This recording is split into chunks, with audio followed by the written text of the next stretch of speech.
বেলা আম বাগানে আসলাম, আইসা আমার মনটা খুব খারাপ। দেখি নিচে এত আম পড়ছে, কিছু কর নাই। দেখছো কত আম পড়ছে, মানে এত মন মেজাজ খারাপ হয়ে গেছে।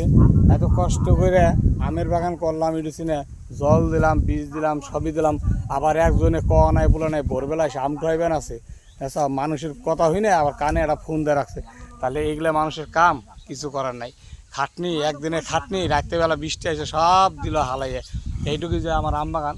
তোমরা দেখো সকালবেলার একটা আমি মানে ভিডিও করলাম, মনটা এত খারাপ হয়ে গেছে। আম বাগান আইসে সব দেখো যে কটা গাছ আছে, কষ্টের গাছ লাগাইছি, সব কটা আম হালাই দিছে।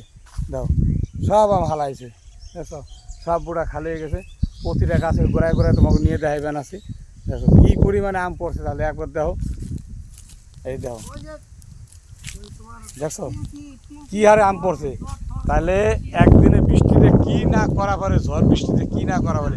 কপালের হানি, কেউ তো নিবার পারবো না, খাটনিটা বেকার গেল। আবার ওই ফাঁকা বেড়া একজন আম ড্রাইভার নিয়ে আইসে, কিছু করার নাই। দেখো সকালবেলা একটা আমি তোমাকে প্রকৃতির দৃশ্য দেখালাম, এটা আমার এই নিজের আম বাগানের একটা ভিডিও করে দেখাই দিলাম। এই দেখো কী হারে আম পড়ছে। তাহলে আম যা দাম হবো কম মুশকিল এবার। এই দেখো,